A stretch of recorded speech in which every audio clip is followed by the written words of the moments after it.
நான் ஏரிக்கர மேலிருந்து 8 தசை பார்த்திருந்து ஏங்கி ஏங்கி காத்திருந்தேன் காணல்ல.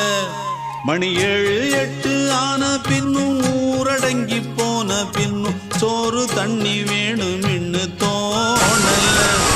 என் செம்மாங்கு பாட்டை கேட்டு தென்காத்து ஓடி வந்து தூதாக போக வேணும் அக்கறையில். நான் உண்டான ஆசைகளை சொல்லாம பூட்டி வச்சு உள்ளார வாடுறேனே இக்கரையில. நான் ஏரிக்கர மேலிருந்து 8 தசை பார்த்திருந்து ஏங்கி ஏங்கி காத்திருந்தேன் காணல்ல. மணி 7 8